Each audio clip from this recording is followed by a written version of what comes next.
Hello. I think we can all agree that the church is there to offer us spiritual comfort and guidance, and to tell us that it brings tidings of comfort and joy, especially after the Christmas season. And so it's nice to know that the Archbishop of Canterbury is bringing us these thoughts in his New Year address later on today, as I understand it from the Daily Telegraph. And the reason I'm not showing you the article is because I wanted it to be such a sweet surprise, because I'm going to read the headline, which is the foretaste of the speech that the Primate of all England, who is not monkeying about with religion, is handing to us on this New Year's Day. And his message is as follows. Don't panic! That was the dog. Justin Welby puts it in a more sophisticated way. Remain hopeful, he says, and resist temptation to despair over climate change. Yes, we now have an established church, not of England but of ecology. Well, we can still call it the C of E, can't we? The Most Reverend Justin Welby is, according to the Telegraph here, to highlight positive change in the face of global environmental upheaval in his New Year message. The Archbishop of Canterbury has said it is tempting to despair over climate change. You know what? I'm not even mildly tempted to despair, but insists there are reasons to be hopeful in his New Year message. Well, that's a crumb of comfort, isn't it? The Most Reverend Justin Welby will use his annual message to highlight positive change amid mounting global concern over the future of the planet. No, that isn't for the church to worry about. The church is supposed to worry about how we deal with our spirits. We leave the global change, the climate change stuff, to the scientists. Speaking at the Royal Botanic Gardens in Kew, the new cathedral. Who needs Westminster Abbey? Hey, I've got an idea. Instead of burying all the great and the good in Westminster Abbey, we could compost them in the gardens of Kew. Perhaps that would be a good idea. Speaking at the Royal Botanic Gardens in Kew, he will say, when it comes to climate change, it is tempting to despair, but there are real reasons to hope. Your Grace, there are real reasons to hope that you'll stay out of ecology and stick to Christianity, because that's your job. Last year, faith leaders representing 3/4 of the world's population stood together at the Vatican and called for definitive action on climate change. Really? Not your job.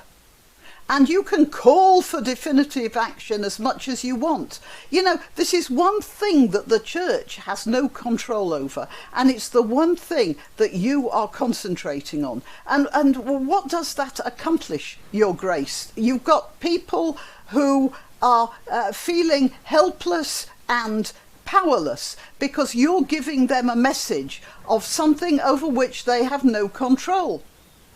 Now, if you concentrated on building communities, then the climate change, or rather the ecological responsibility, would come with that naturally. Instead, you're just making people feel guilty about nothing, or at least not me. And I suspect not many people. You ask the people in the fragmenting communities in our inner cities how much they worry about climate change. You ask the single parents who find themselves stuck with 4 or 5 children and no real talent for parenthood. I'm not talking about the ones who just have had bad luck with illness or widowhood.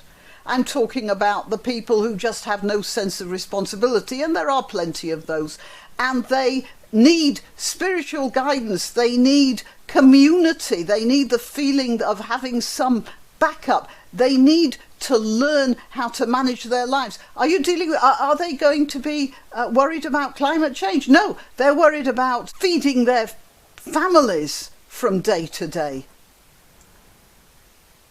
And that's your job, your grace. Look at this. This is something the church should be working on. Last year, that is yesterday, as I'm making this video, 30 young men, teenagers, children, and some of them really children, were killed in knife crime in London alone. That's where your church should be. Do you think the mother here mourning her dead son who wasn't in a gang, just got caught up between clashing thugs, do you think she's worried about climate change? She's worried about her son, or the memory of her son. That's what the church should be dealing with. This is the chart showing, and interestingly, this is also a political thing, because here, you see this section here, that is what Ken Livingstone was ruling over. And then this bit here, that's what Boris Johnson was ruling over. And then this bit here, that's Sadiq Khan. That red line isn't a stop line, it's last year's figures. Just look at that. That's what the church should be concentrating on. So I mentioned fragmenting communities and single parent family. Isn't that enough to keep you busy? What about freedom of speech, freedom of movement? You can deal with that too. What about building communities? You can deal with that too. Climate change is something the church can't handle. This isn't the Church of Ecology. It's the Church of England. Do try to remember that. Why not treat yourself or a favoured relative or friend to these magnificent examples of merch? The mugs and t-shirts come in the Graniopteryx design or Grambo with a firearm or the more deadly knitting needles. Go to www.graniopteryx.com and whatever platform you're watching this on, please click like, subscribe and share, share, share.